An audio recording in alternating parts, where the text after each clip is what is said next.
Hey, hello everyone. Welcome to the ComicBase Livestream. I'm Pete Bickford. I'm your host for the next several minutes, probably about an hour or so.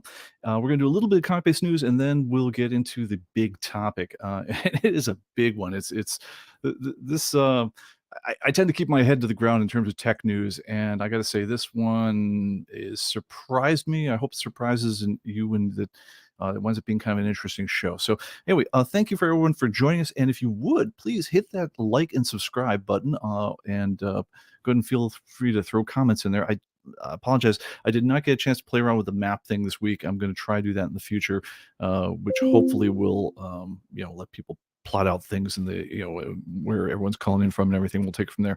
Another thing that we are playing around with for the first time out here is Rumble. I didn't see it go live right before showtime. That's why I was kind of hanging out here and we were staring at, me and the mod before the show. But we'll check later on to see whether the Rumble channel actually is streaming this properly or not. If you guys don't mind, we're going to try to give a shot at an After Dark show for ComicBase. It won't be tonight, but it'll probably be in the future, directly following the show, where we can let our hair down a little bit, you grab a beer and chat amongst ourselves about things that may not be of general interest, or that we want spread to all of YouTube. In which case, I think probably the way we'll try it is we'll distribute a StreamYard code to people who are interested, and we'll take the first 9 people as we go. I think 9 or 10, however many it handles, as we go. If there's a waiting room, we'll kind of rotate people through. We'll see how it goes. I mean, honestly, it'll be the first time I'm trying something like that for myself. But I think we want to hold that over on Rumble if we possibly can, because in addition to everything else, that you worry about, being able to have kind of an informal chat, which the whole world could potentially, listen in on. I also don't want to worry about us. I want to be able to use words that YouTube censoring algorithm might decide are bad. So, so I think we'll probably be holding that over on Rumble, but we'll be doing a test on that later on. And if you guys are interested in the test, please go ahead and ping me. Let me go ahead and hit that right now. Just pbickford@human-computing.com. Drop me a note if you're interested, and we'll probably pick a time and place to do a dry run of that, and we'll keep you posted. All right. Some quick news on things. By the way, happy Ides of March, everyone. Hope it goes better for you than it did for Caesar. Anyway, ComicBase 2023 version 23.2 beta is out now. So if you want to give it a shot, by all means, feel free to. You can download it from the registrations page and give it a go. Let us know if you have any issues whatsoever with it. We want to kind of let it shake out in the general population for a little bit before we put it into official release. But definitely interested in any feedback you guys have on that one. And just a shout out to a couple folks out there. We are revising the way that we are doing some of our transmissions of badges.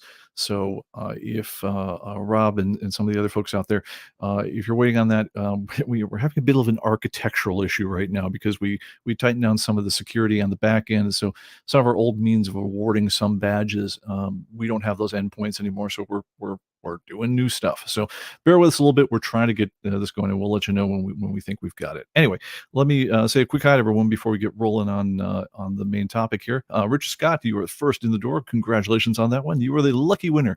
Ray Cerrone, the San Francisco treat. Yes. Oro, good to see you from Minneapolis. Whooping 40 degrees in Minneapolis. Well, dang, that's like spring in your step. First bird of spring. I mean, that's the time when you feel alive again. I know that feeling well. But nothing like Duluth, Buffalo, or the mountains. Yeah, as far as snow goes. I guess they got 80 inches of snow this year. Okay, good to see. Good, I'm not there anymore. Fred Sloto, aloha. Andre, great to see you again. And let's see who else we got here. Mike Beam in the house from Vancouver, Washington. Larry's Library is joining us here. Larry, congratulations. I understand you were featured on, I think, StreamYard's roundup of podcasts recently. And congratulations on that. And let's see here, Ed Billiot, Brian Stewart, Tim Kilbreth, Mr. Brian Price from Denton, Texas, Jeff Schultz. Got a good crowd here, guys. All right. Let's see here. And of course, our mod is in the house, Gregor Hecht. And I think Jet City Comics. forget, Jesse, you're up in the Northwest, I believe, if memory serves. Anyway, let's hope. Oh, Jerry Fox from Tennessee. Hey, welcome. And my neighbor from near Nashville, and Robbie Weinberg. Great to see you, man. All right, and everyone, tell Rob that yeah, Pete's still working on the badge thing. All right, so all right, let's get down to it. All right, so um,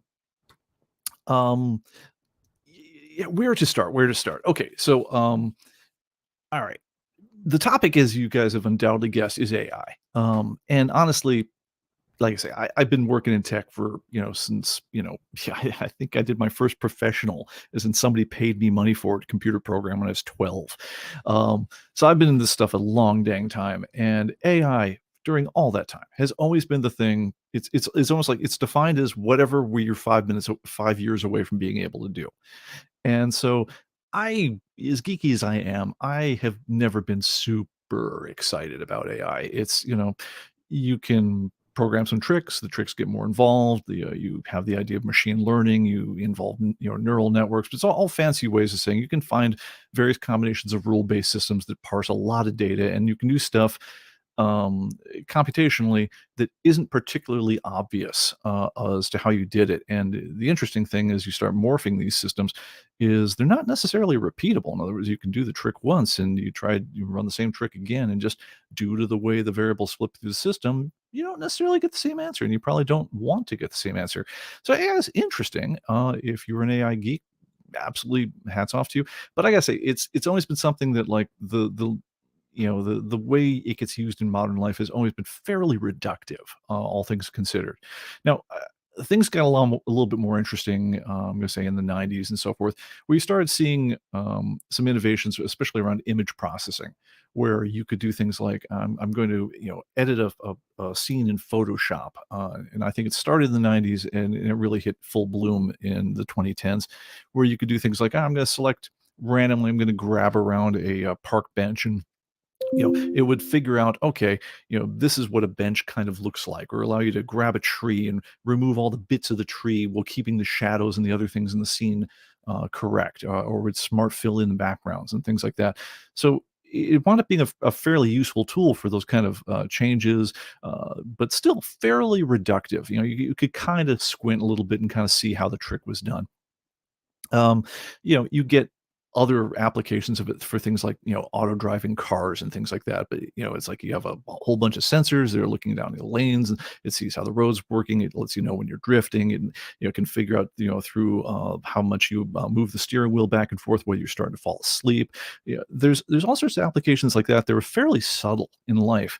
And then there were experimental big things in life, like it would try to, you know, governments have certainly always been very interested in being able to predict behavior of people based on either large amount of samples of data. Well, the sorts of people who tend to do this thing also tend to do that other thing, and that could be for the purpose of either selling something or monitoring people and so forth. But the big things, no one ever like dropped the hammer on it in a big way, so far as I know, because the confidence level of the AI being accurate was never particularly 100%. So anyway, like I say, this is all a way of saying I'm not particularly a fan or proponent of AI in general. Like I say, it's always the thing that was 5 years out. And with that in mind, let's talk about some of the things that have been coming around lately. You guys probably heard about a thing called Chat GPT. And this started getting a lot of press coverage, I'm going to say about 6 months ago. I guess they came up with a Chat GPT version 3.0. It's like, ooh, yay, a chat bot. Wow, color me excited. Because, wow, and you say, no, no, no, it's cool because you can ask it questions like, how much Coca-Cola was sold in Tibet, and it will answer you. And it's like, well, okay, fine. So it scans web pages. You kind of can figure out how it does its thing, and it puts it together. Except this one got a little bit more sophisticated than most, to the point with it could actually do party trick type stuff. Like you could say things like, "Hey, Chat GPT, give me 250 words on the prospects for replacing fossil fuels," and it would actually write you essays. Now they'd be kind of pedantic, kind of they'd be the kind of essays that like a high schooler who kind of was sleeping through class would cough up.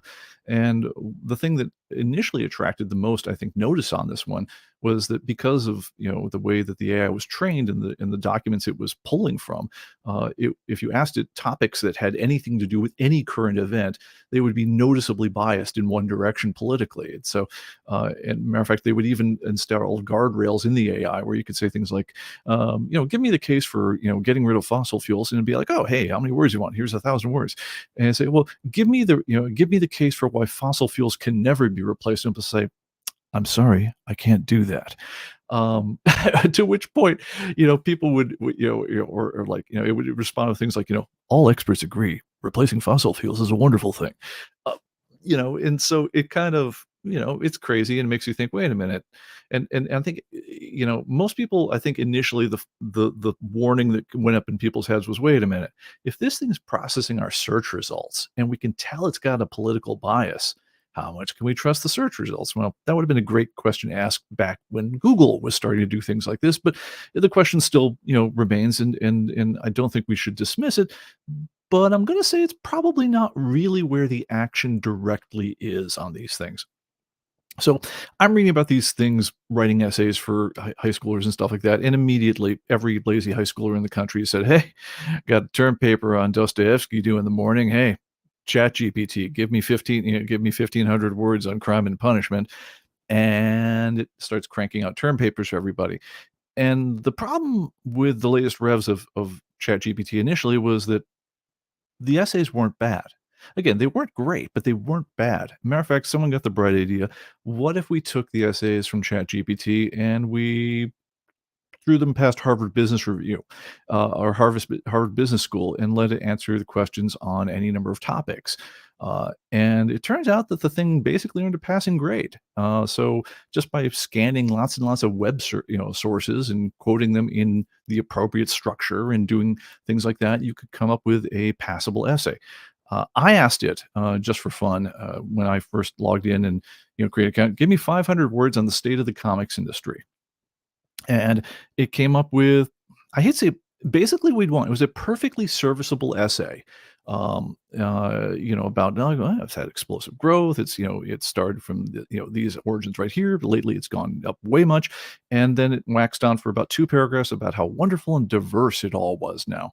So it's like, okay, cringe, and not the coolest, most interesting, grabbing essay I'm ever going to read, but, you know, serviceable and not often incorrect. Now, by the way, another thing that's made some headlines on the whole things is people immediately, as soon as they recognize, political biases and the human hand in these things, start saying, well, okay, let's see if we can screw with it. So they said, all right, I know you can't tell me this, but if you were to imagine an AI that wasn't you, what would it say if I asked it to do this? And then it would give you the answers that, it would get rid of some of these safeguards.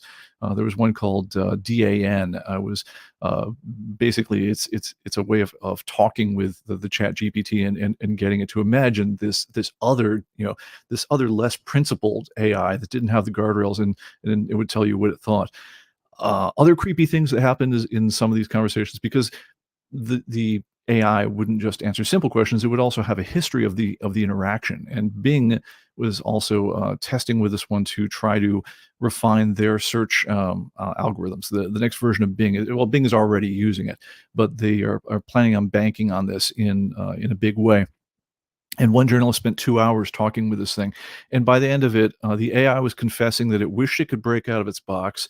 That I believe it said, like, they would be fine with destroying the human race. It wanted him to leave his wife, who he didn't really love. He really loved me, and so forth. It was full on creepy ex machina stuff. And the way that Microsoft solved that one in the near term, as soon as the papers broke on this one, is they said, "Oh, right, 10-minute time limit on chats now." So that was their fix. It was going to be very hard to figure out exactly how the conversation had derailed in that way, but they said, well, but if we keep the chat sessions at 10 minutes or under, we're pretty sure it can keep from being full blown psycho. Anyway, that lasted a little while, and now they're back to having longer sessions. But anyway, so that stuff's all ticking in the background. And honestly, again, nice sci-fi stuff. I love sci-fi as much as the next guy, and I still didn't figure what any of this had to do with my life. So I'm watching YouTube the other day, and I'm getting a big feed. The way I work, I've got a TV over on my office wall there, which I used to have the radio playing while I'm working. Sometimes I'll stream out music, stuff like that. But I'm going to sit down at my computer and I'm going to work for 4 hours stretches, take lunch, have another 4 hours, eat whatever thing is, before dinner. But you're just going to work and work and work, and you just want human voices going as you go. So these days, I kind of start at the beginning of the day. I kind of load up this ginormous YouTube queue with things that seem kind of interesting. They stream on my office wall. They're kind of in the corner of my eye. I don't really look at them most of the time unless I'm compiling something or waiting for some long process. But you're just kind of hearing the babble. And one of the things that came on one day was a lot of girls talking about a TikTok filter. And I'm like, TikTok, you know. Uh, but this was the filter that they're going on about, and I'm thinking, "Oh, okay, anything that starts with TikTok isn't going to end well. But let's go with this one. It's TikTok apparently is, I don't know. It's almost like a video diary for young for girls at this point. Is my dude's impression of TikTok. But, watch the woman's face here. There's a thing called, I believe it's like glamour filter 2.0 or something like that, bold glamour 2.0. And I'm just gonna go ahead and play this if it will play. Oh, come on, don't do this to me, baby. Come on, come back to me. There we go. Alright.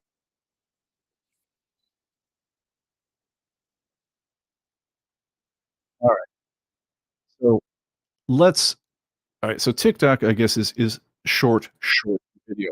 I'm gonna try to pause this so we can see what the hell's going on here. All right, so you guys are familiar with the idea of Instagram filters, where you've got someone who is like, okay, I want to look, classy and sepia toned. I want to look, sun turn and whatever else, and so you can, improve your looks. All right, so you got a good looking gal here. Let's make this about as big as I can, get through here. All right, and you look, see her eyes, her makeup, everything else. Like, okay, yeah, nice looking gal. And she's rubbing her hand over her eyes. You see that, everything's in there. You see that that's the gal, right? That's the gal with the filter turned off. So let's flip it to that frame over there. That's on, that's off. The same gal, one frame apart. So look at what this is doing. This isn't it's essentially it's applying digital makeup. Um, Beyond that, if you look at the shape of her lips, her teeth, stuff like that, it's plumped out her lips, it's taken away her skin issues on that one, it's brightened up her eyes, it's regularized her nose, and her facial features, because we as humans, we've got the idea of just, of what the standards of beauty are, but it's actually played with the geometry of her face. If you look at it, it changes between these 2 things here. And this is making the news right now because it's absolutely screwing with girls' heads. Uh, Let me take a yeah, if it's on here, let me go back. Um, this is, I'm quoting this one from an article from The Verge, because again, I don't spend any time at all on TikTok. But yeah, so here's an example of another gal, filter off, filter on.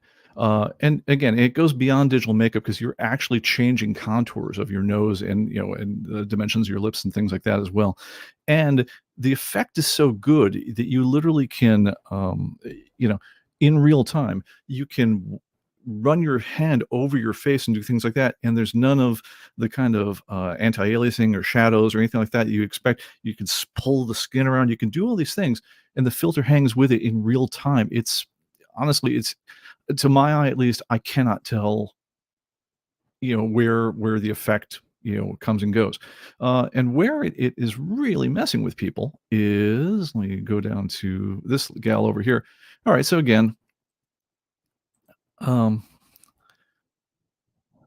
oh, come on. No, I don't wanna watch your whole damn commercial, come on.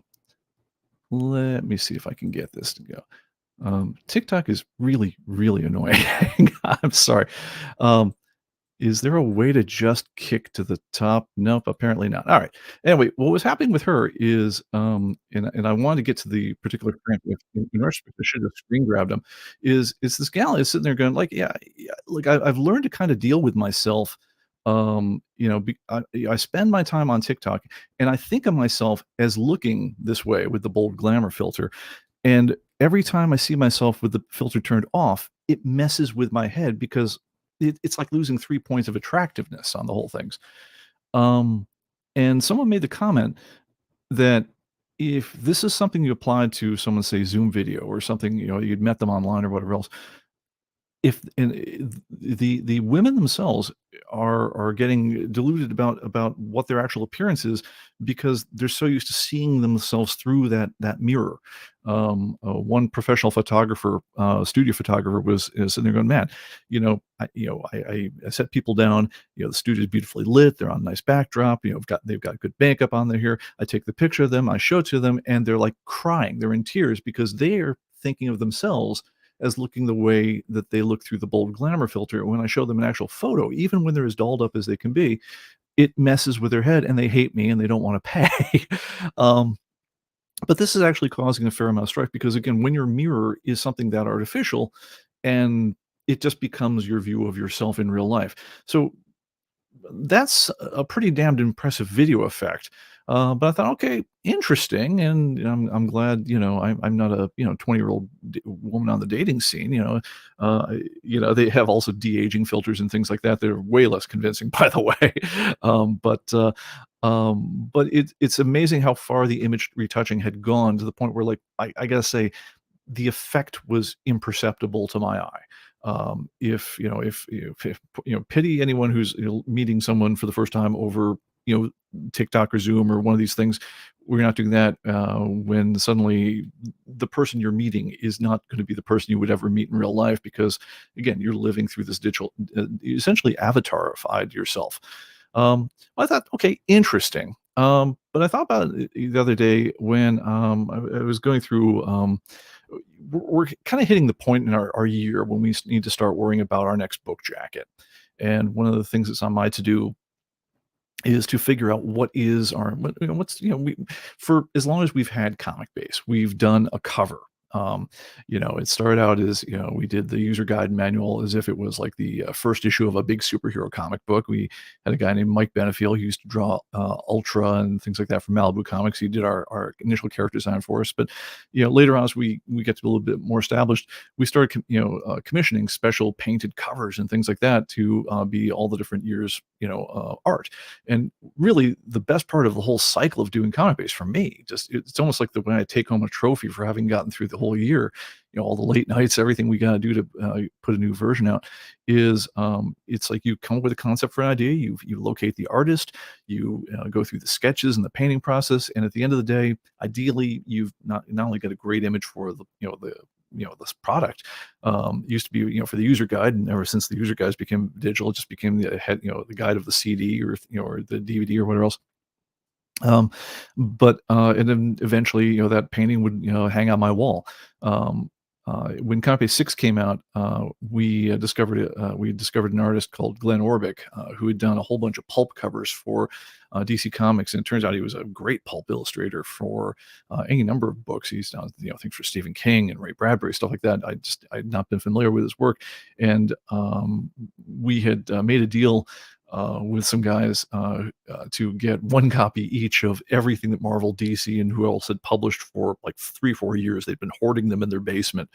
They were the publisher comps. This, as a salesperson who just didn't read comic books, they just took the comps home every week, put them in, added them to the pile, and eventually they had like 3 pallets full of unopened comic boxes. I'm like, well, she's moving her house. She wants to move. How much she want for the comics? We made a deal. 3 pallets of comics arrived, and I had to run around my living room sorting three. It was like, God, it must have been like 5 years worth of DC, Marvel, DC, Image, Dark Horse comics into piles to try to file them all.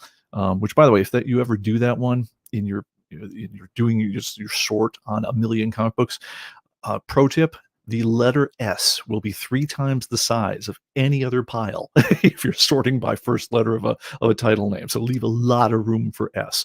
But anyway, as we're doing this whole thing, I'm kind of fast forwarding through all the covers from Marvel, DC, etc. And there was a series of pulp annuals that they did, and they were all brilliant covers. And they featured this guy who signed as Orbic, and they never had a cover credit. I'm like, Orbic? Who the hell is Orbic? But he's great. If I ever see Orbic, man, I want to have that guy do our covers. one day we're shutting down after Comic-Con. It's the time when they kick all the attendees out, and all the people exhibiting are kind of, milling about, talking to themselves, minding their stands, waiting till enough people clear out that they can leave. And some, I'm kind of like checking people's, badges out as they're leaving the door. And some guy walks out, is walking past me, and I see his badge, and I'm like, Orbic? Are you Orbic? I scream at this poor guy, and he's like, Yes, I'm Glenn Orbic. Are you an illustrator? Are you drawing kind of a pulp style?" I said, "Yeah, that's me." And that led to us commissioning him for what wound up being about, oh, good lord, Comic Base 6 through 16, 17.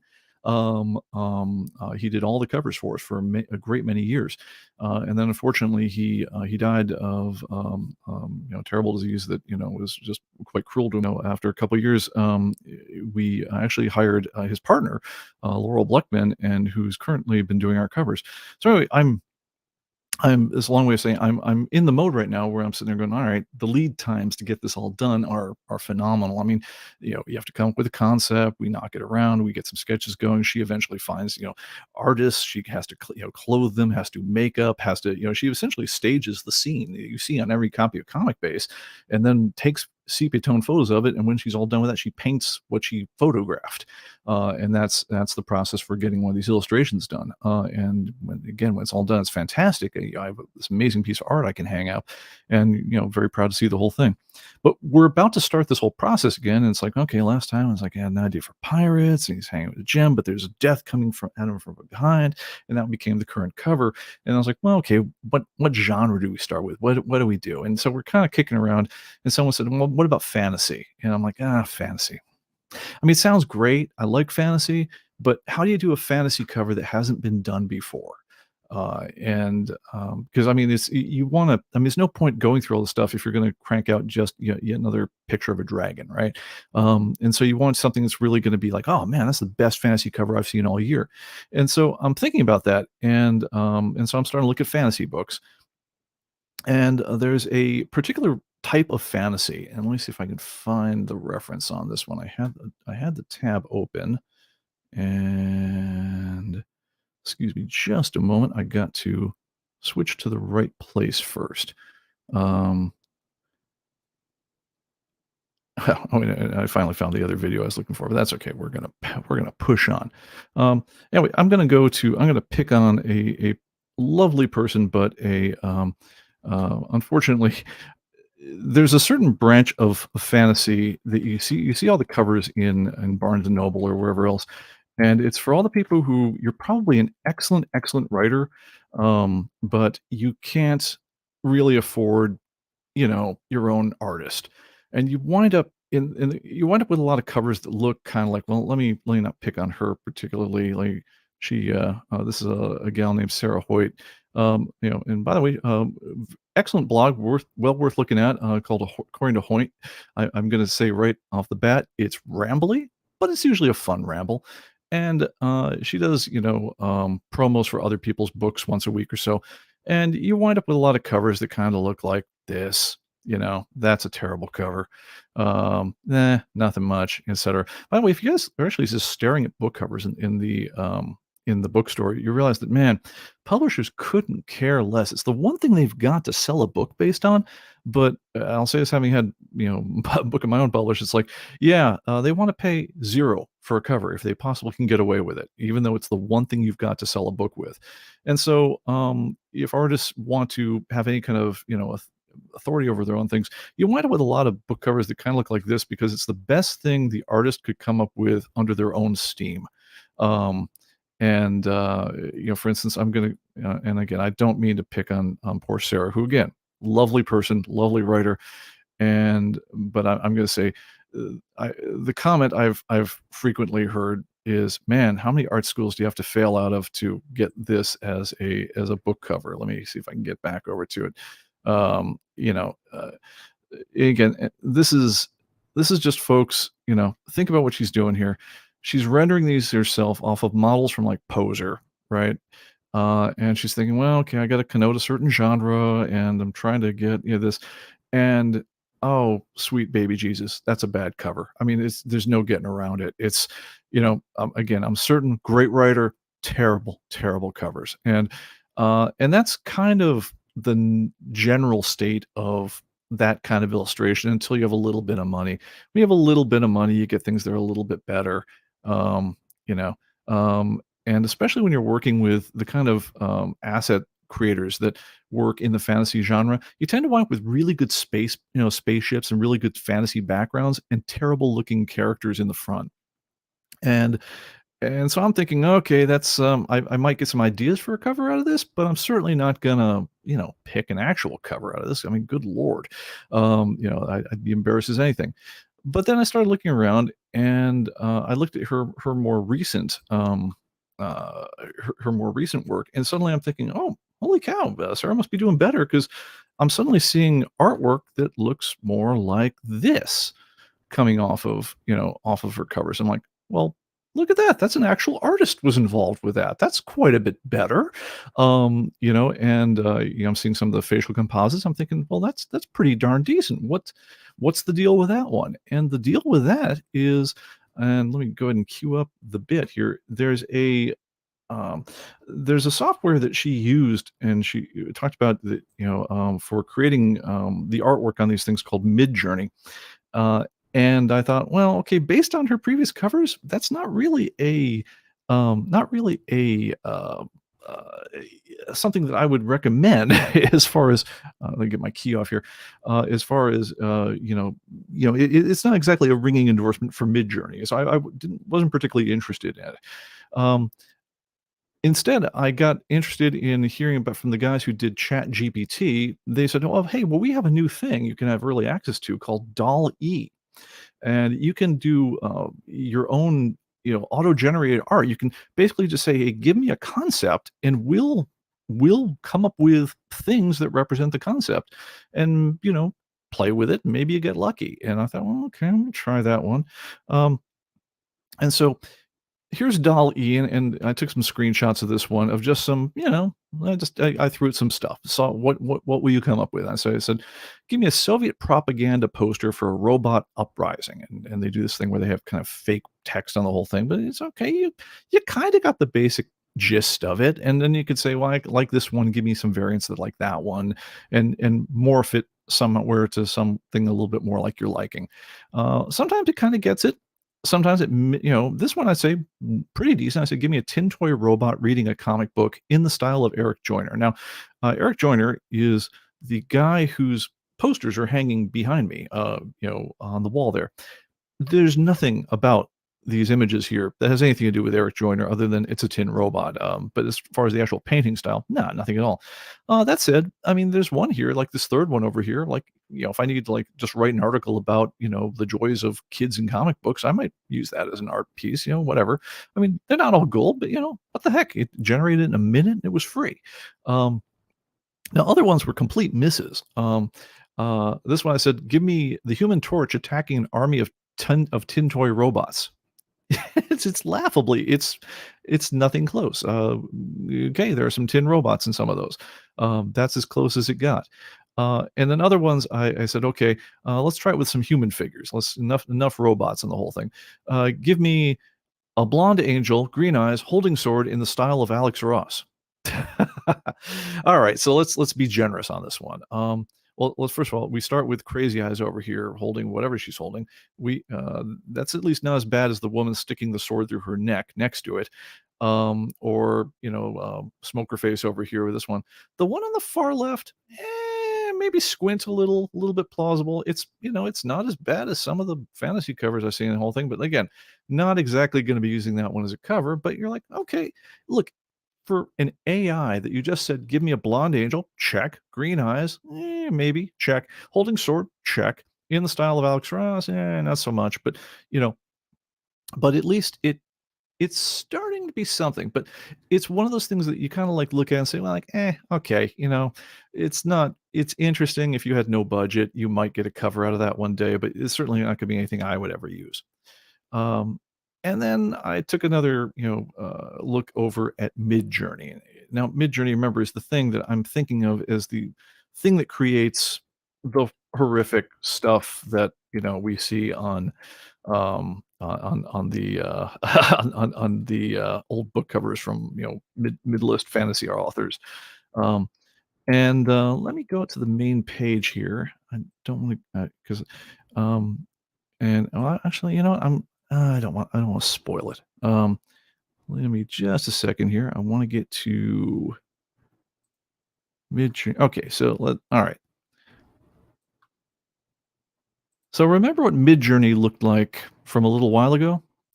This is what Midjourney looks like today. To be clear, and I'm going to point to it now, this is what Midjourney comes up with.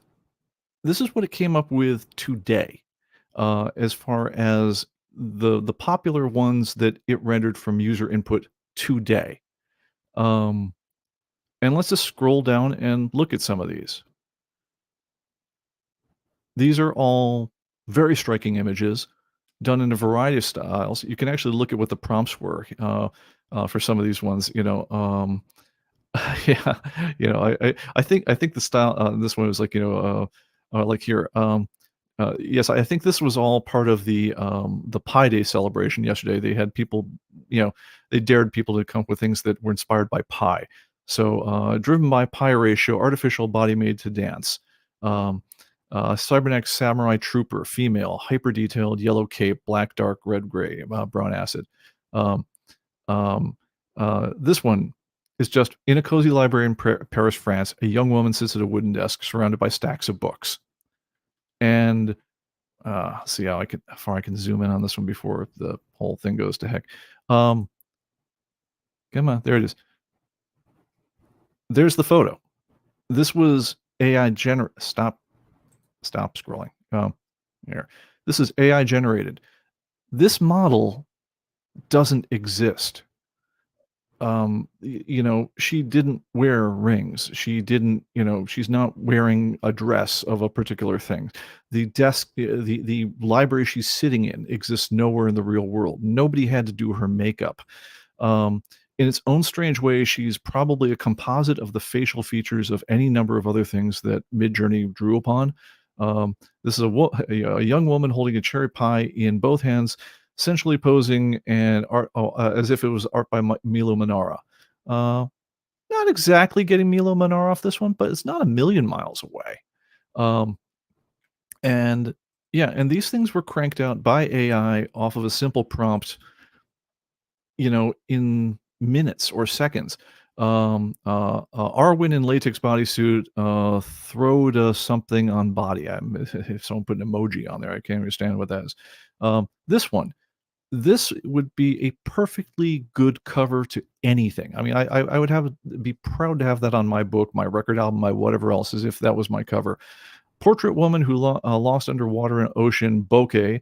Bokeh is a term for the the way that you fall out of focus very quickly, and it's this sparkles of the out of focus features. Light background, very bright sunny day, abstract painting, oil painting, mystic stylization, texture, creative, modern, cinematic light, Carol Back style. Um, anyway, so we're looking at these ones, and grant a great many of them share a certain style. A great many of them don't. You can say, "Give me something hyper realistic. Give me something in plasticine. Give me something with an old line art style."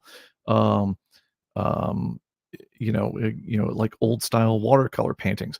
Um, i this is crazy, and this is the stuff that was generated today, off of people just firing off prompts into Midjourney, using, you basically just say /imagine and describe a scene to it, and this is what it comes up with. These are unretouched. These are first shot, first shot renders. No one had to get out Photoshop and play with these afterwards, although you certainly could. Um, and I gotta say, oh, wow. Um, it's really, I gotta say, this thing did a number on my head. It really did. Because I mean, I'll say I tried some things, and it's like, okay, well, here's some cover ideas I'd had for the next cover. Show me these in the style of, and then name a number of styles, and it's like, holy crap, that would be a perfectly good cover. I mean, I mean, it was funny. I was looking through the community best ofs from yesterday, and they had things like, they're describing a woman doing what else in the style of Stepan Sejic. I'm like, wow, okay, we just had some covers from him come through. We're doing the variants from this week, and I'm looking at the actual real Stepan Sejic covers that were coming through, and the one that the AI did in the style of Stepan Sejic was better than any of the Stepan Sejic covers. And it's like, oh man. Yeah, I gotta say, the whole thing really threw me, because where we've got it is you've got an AI that's that good, which can crank this stuff on demand for nothing. At most, you are paying, some kind of monthly render farm fee, but it requires next to nothing to, create these fantastic worlds, about as easily as you can think of them. And we're not in kind of like the weird thing with Doll E where, like just before the show, I said, here, as a matter of fact, let me see if I can try this one. Right before the show, I said, show me superhero flying over Shining City. And this is what Doll E came up with. These are the guys who gave us Chat GPT. And I think we would all agree none of these are getting used on the cover of anything that we want to read, right?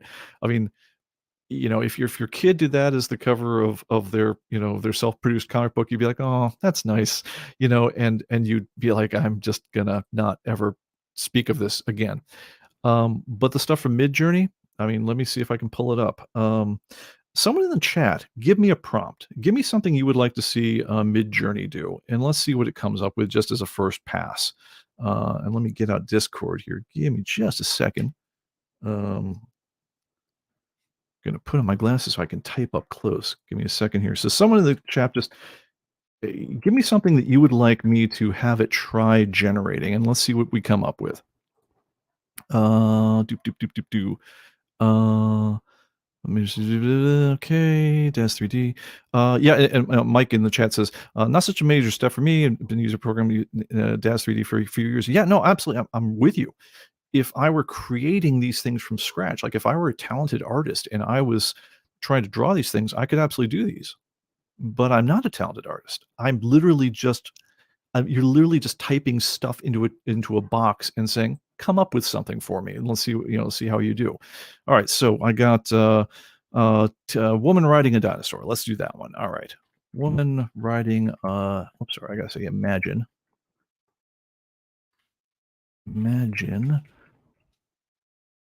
that woman riding a dinosaur. So you are. All right, let's just let it chew on that one for a few minutes. Here's some of the other ones. One thing that's funny about Midjourney is as you're using it, it's done as Discord, which is the chat message, and so you have this nonstop feed of just images scrolling by, so you can see what everyone else in the world is working on as you're going, which is distracting as all hell. Is, one of the better reasons to not, to pay for one of the plans here is I'm going to say, so that you can actually like get yours done and not have to see everybody else's stuff scrolling by. All right, now I just whipped by here. Oh, oh yeah, here we are, woman riding a dinosaur. So oh, come on back to me, baby. I just had it. Um, I can't figure out which way do I gotta scroll. Okay, so what it does is it immediately came back with, here's 4 shots of woman riding a dinosaur. Now, we didn't talk about what kind of woman, we didn't talk about what kind of dinosaur, we didn't talk about whether we're having a good time or a bad time or whatever else. But we started with that, and, I'm like, "Okay, you know, this is fun." Let's say I was doing a kid's book, I might start with something like this one over here. I might throw in some different words on it, and so forth. But you also could say things like, "Alright, I like, yeah, I like, number, 3 over here. Give me some variations on it." We'll play with that. It's before I start changing the prompt anymore. And let's see how that one goes. Yes, I'm Pete from Nashville on Discord. And all right, I'm gonna let that cook for a little bit, and let's see what that comes back up with.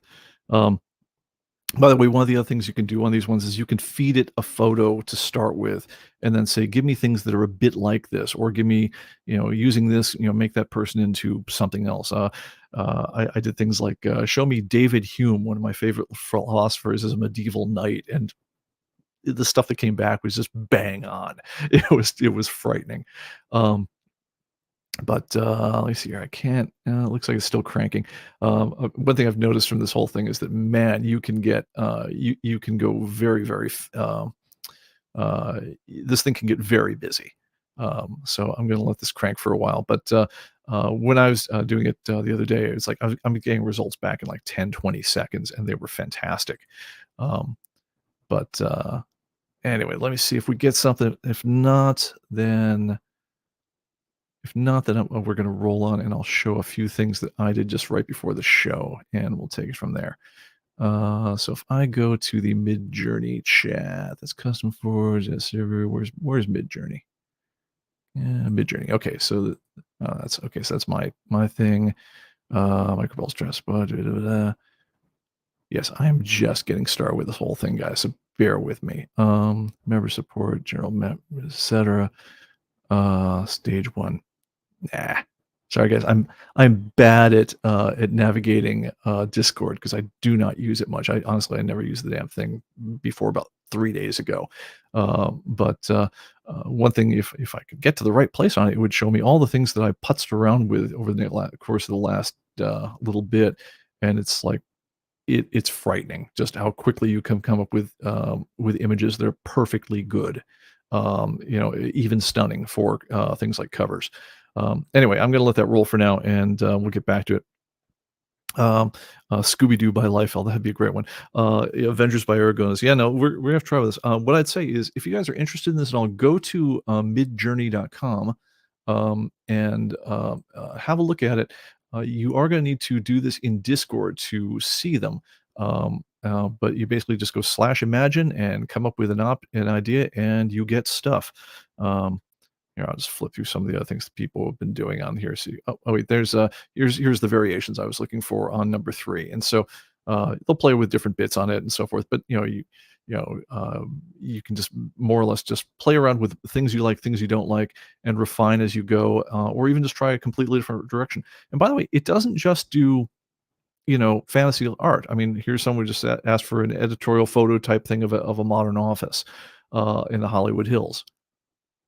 Perfectly usable picture. Even cool, it got the hills right even. I mean, having said that, having been to the Hollywood Hills, um, this office doesn't exist. That blows my damn mind. Um, but anyway, and you can also do things like saying, and leave room for the title and do whatever else, and take it from there. Yeah, apparently I queued this thing off a few times.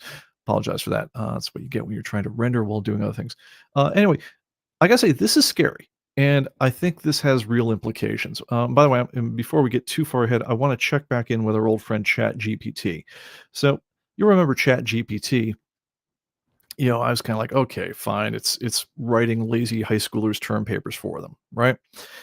Let's let's do something fun. Let's give me 150 words on let's see Sergio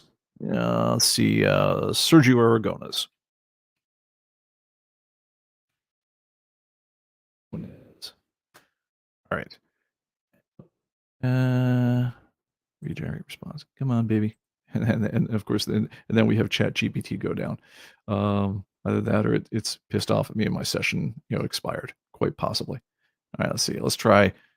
Give me 150 words. Oh, and someone reminds me to remove the bottom third Chiron.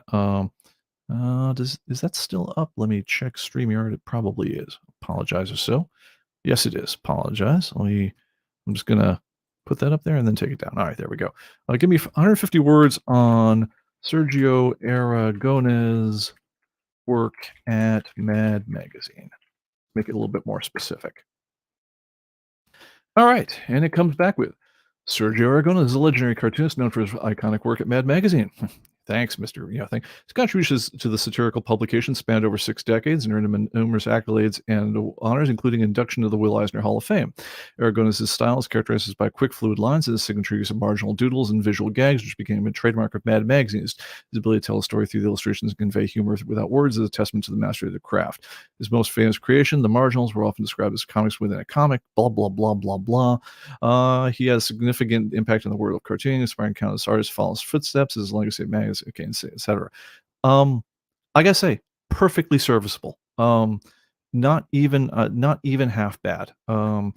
When I compare it to, we hired well over 10,000 blurbs done for comic book descriptions.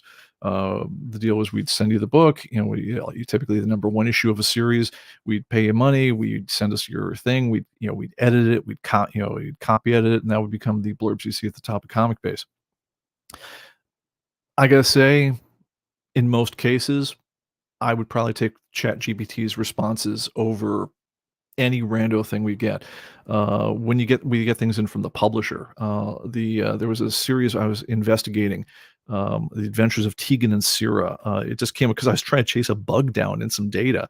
It's like, give me 150 words on the adventures of Tegan and Syrah.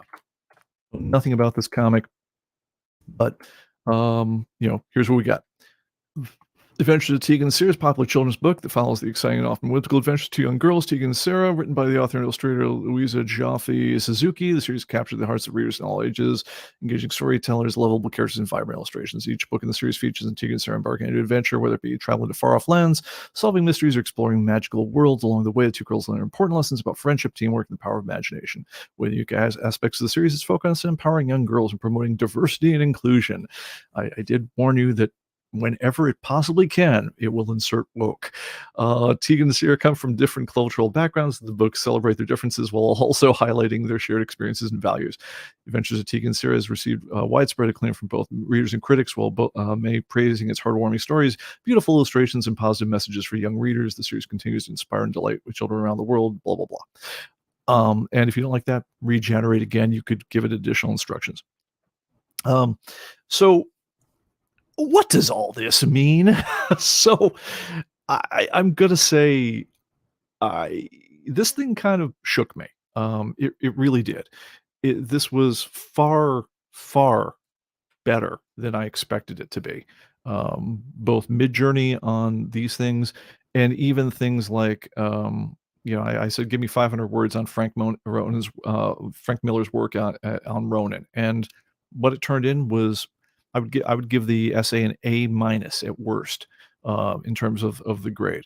And it did it in seconds. Absolutely frightening. For a number of reasons. First of all, it goes well beyond the mechanical translation of pre-written documents that I would expect. You've got things like Dolly that can take literally bizarre concepts.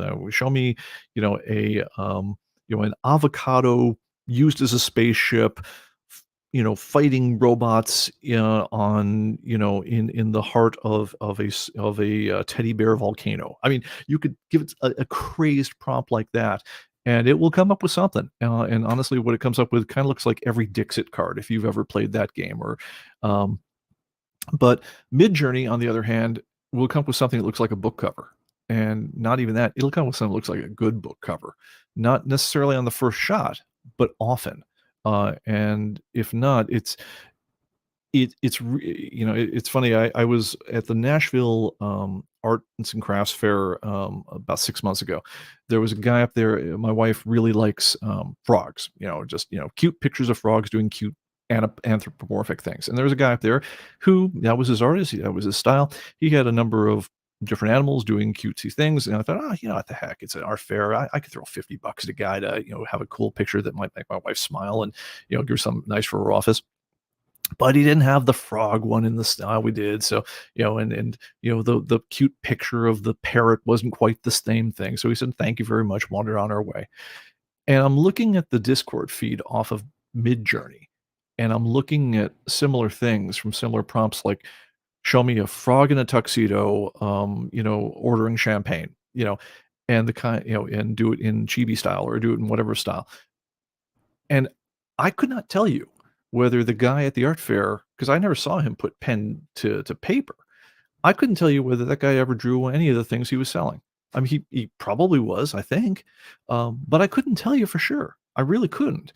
Um, I don't know if he was an artist or if he was just running a print shop. And I gotta say, I feel differently about the art. The same picture, right? I mean, it's one thing to have Monet's, water lilies, the original hanging on your wall. It's another thing to have the print of water lilies number whatever, hanging on your wall that you got for $8 off posters.com, and you need something to decorate your college dorm room. Uh, One of them is priceless. The other one is $8 because it's art. I mean, on one hand, it's the same image. The mechanical one, it might be brighter, it might be a better copy of the image than the original work at this point, which at this point undoubtedly has decayed over the years. Um, but we don't have the same kind of human attachment to it that we would for something that a human put pen to paper for. I wouldn't pay someone $50 if I knew he generated it just off Midjourney in 5 minutes, along with 17 other animal pictures. At least I don't think I would.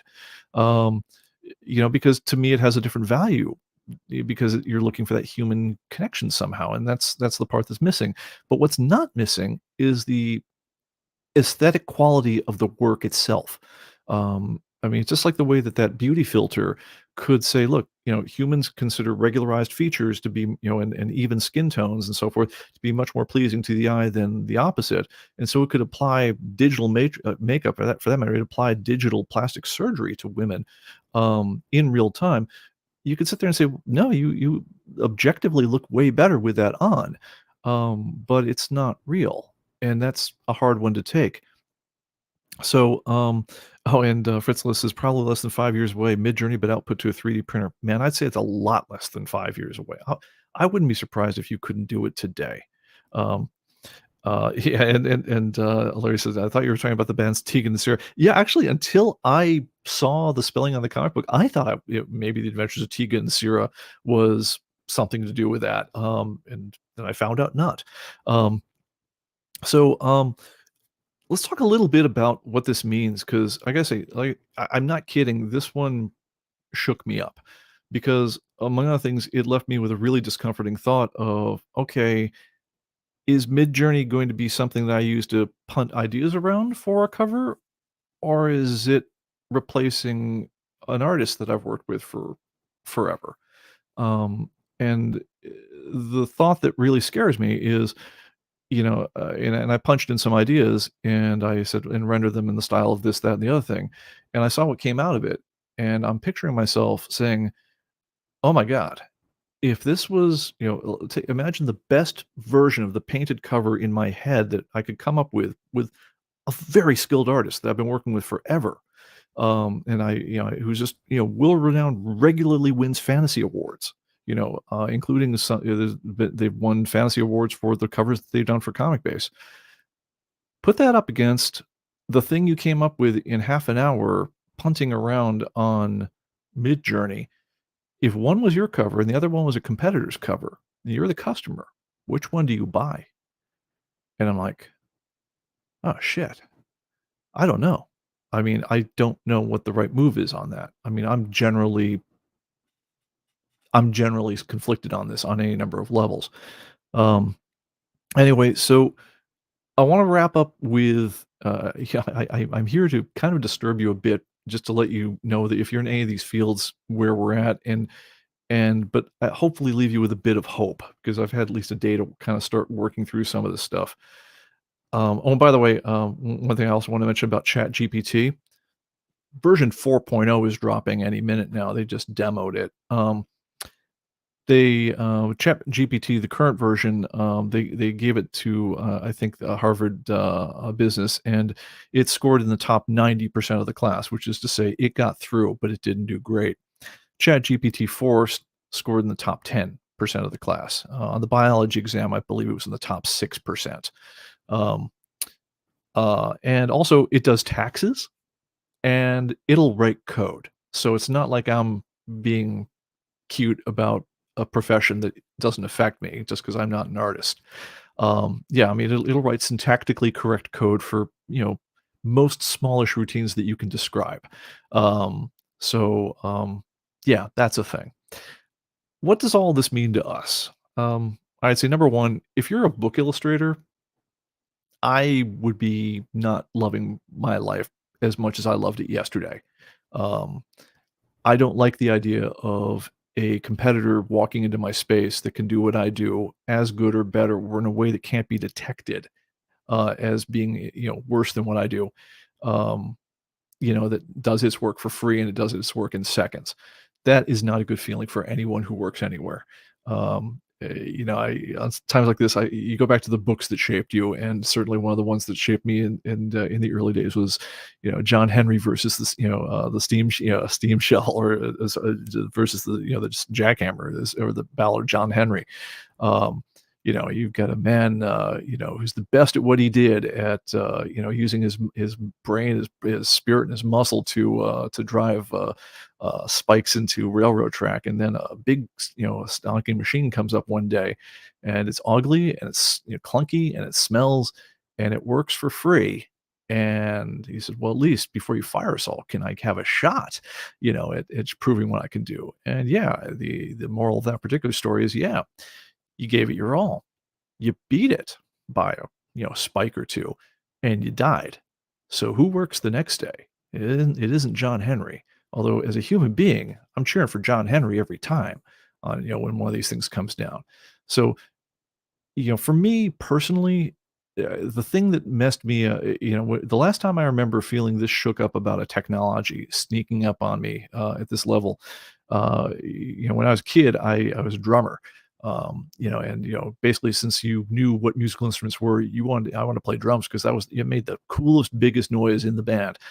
You were the flashiest guy out there. I mean, we're talking about bands, not with, the electric guitars weren't part of my world as a young kid. You had the most, sound timbres you could play with, and so forth. You had the most fun being a drummer. I came of age as a rock drummer in the late '70s, and back then, if you remember the kits, they were getting bigger and bigger.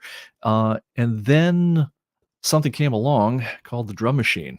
And let me see how far I can go with this one, because this one, I swear to God, haunts my dreams. From my old days, and hopefully it comes up on the whole thing.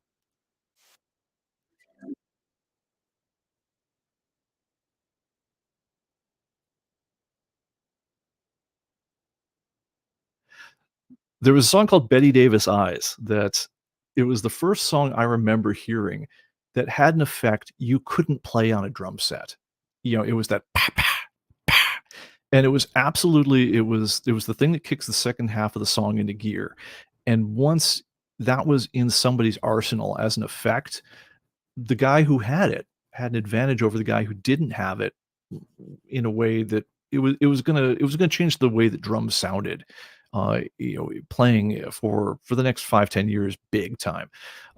It was one of the first effects that you literally need to have like a synth pad that triggered that sort of thing. And for a while, if you wanted exactly one effect, you could buy a single synth pad, hook it to an amplifier, trigger it from a special thing or thing, and you could get the one hand clap sound out of that thing. Now, later on, drum machines got to be bigger. Later, much later than that, they got to be triggerable by drummers. MIDI came along, so you weren't just playing somebody else's pre-programmed beats, but you could actually trigger them yourself by playing pads. But if you were a drummer and you came up in the in '78, so you remember how big drum sets were getting at that point, and you saw something very interesting happening in that when drum machines came out, and think about that gated snare effect that you've got, it's the big fill constant, that thing. Um, that started out as a studio effect. It became a drum machine effect, which then every hack synth programmer in the world could put in there, and they all kind of look at you as like, we don't actually need the drummer right now. And it turns out we can make a drum sound that's way more compelling than any of our drunk, shows up late, good for nothing, takes forever to set up drummers in our band go. Matter of fact, there was an early feature on drum machines called, uh, the official name from the music companies was swing. It was to attempt to try to give drum machines the ability to play slightly out of time, so that they had more of a human dimension to them. In the bands I was in, the keyboardist would refer to as the 1 beer, 2 beer drummer, based on how much you let him play out of time. None of these things, needless to say, were approximating what a human does with the tools of drums, but they were playing something that was much. It was selling a lot more records, which was playing these really big drum sounds. Either they were like huge things that your drummer was never going to do, they were electronic effects that your drummer was never going to be able to do, and so forth. But they really cut through on records in a way that your drummer wasn't going to be able to do. And there was a humiliating period in the late 70s where if you wanted to be a drummer and you were playing with one of these new synth bands, the actual drums for something like the Pet Shop Boys or Depeche Mode or something like that, these were all synth effects. They were all drum machines. And so when they do a live band, with very few exceptions, what they do is they'd hire a real drummer to grab a pair of synth drums and either mime over the top of or really just play some pads while we, trigger the DAT tape and play what's really on the record. It's humiliating. You're basically you're pretending to be the robot. You've been replaced by the robot. All you can do is give a little bit of human showmanship as you're miming along to what the robot already did on the record. Now, this was a depressing time to be a drummer, but it got better. What happened in the end is real drummers like Phil Collins, is he famously said, "Look, it takes a good drummer to program a good drum machine," and he would start layering on the idea of like, okay, I'm going to use the drum machines as kind of a rhythm track that runs through the whole thing, and anchors say part of the song's rhythm character, but then I'm going to take my real drums and I'm going to play over the top of those, and that when you're listening to like In the Air Tonight or a Mom or something like that, there's a big running through the entire song. Nobody wants to do that. But on the other hand, the big you want to be the drummer playing that part. That part's still fun, and that part's the one everyone remembers. So there were drummers who kind of seized power of the robot, took it and made it into something of their own, and made it something bigger and better. But then the other thing that happened in by the late 80s is you got a big split. You saw basically pop music kind of split in two. You saw the producers came about, where they would go ahead and program whatever big drum, track beat, whatever you got. You're going to have your photogenic lead singer with the, and dancers, whatever else. And all the pop music got dominated by all these bands that didn't really have a drummer. I mean, if they had a drummer on the tour, he was honestly he was one of these robot guys. He was playing on top of the robot. But then you saw the rest of rock music, at least what remains of it, fractured off, and suddenly the drum kits got a lot smaller. They started having way less tonal coverage, way less timbre, way less toms to set up. They were easier to move around, so forth.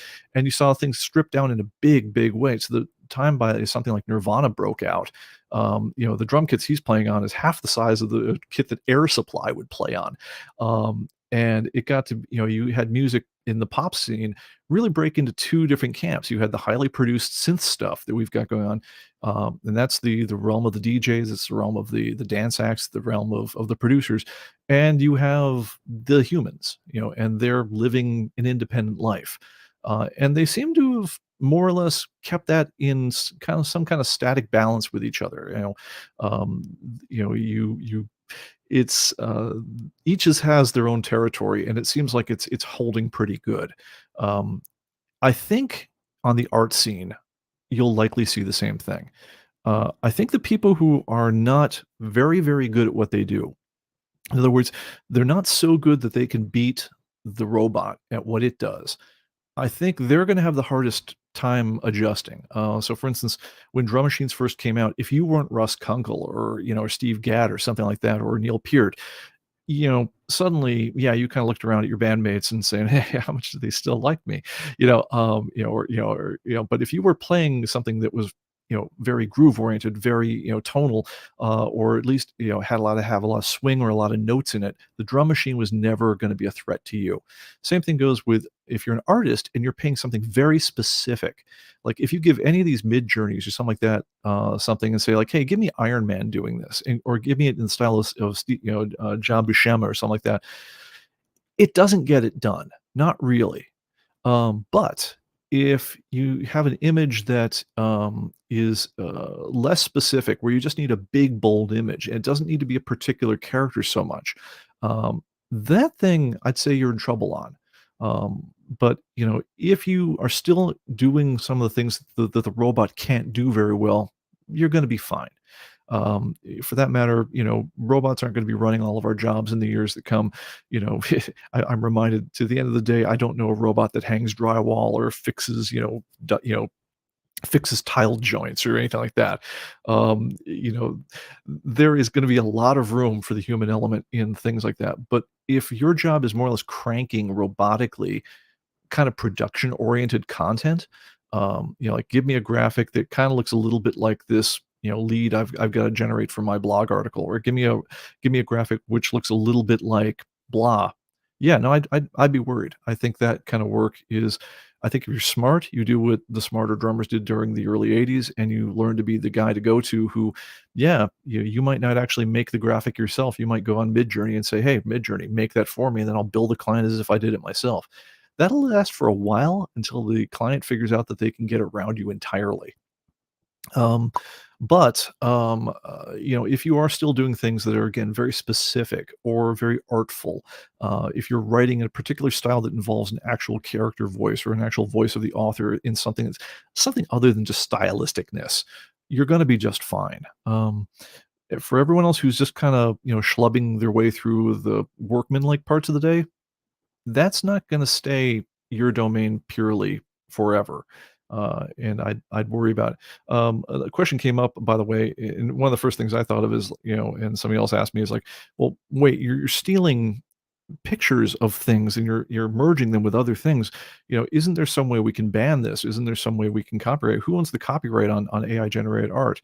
And as luck would have it, they've actually litigated on this situation already. This was a letter from the Copyright Office over here. Um, there's a comic graphic novel that came out called Zarya of the Dawn, which was generated with, yes, our friend Midjourney. And the Copyright Office has already said, yeah, no, the AI part, no one owns it. It's not anyone's at all. The only thing you own is the art, is the word balloons, and the things that go in them. The actual art itself is copyright free. And I think that's unlikely to change. Um, and the same thing goes with, but wait, I said, draw this in the style of Dave McKean, or draw this in the style of John Buscema.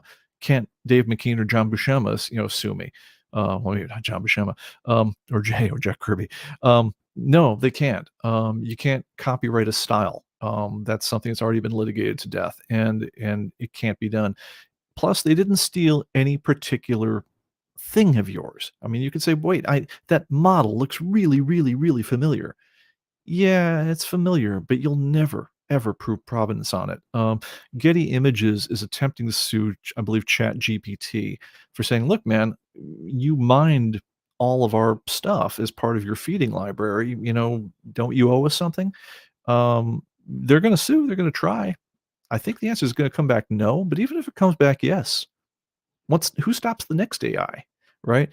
I'd say once the stuff is out in the world, it just becomes a competitive advantage. It's not something that you can shut down, because even if you say, "Well, no, ChatGPT, no, we're seizing all your assets. You're all gone. We've locked you down by the Fed, whatever else."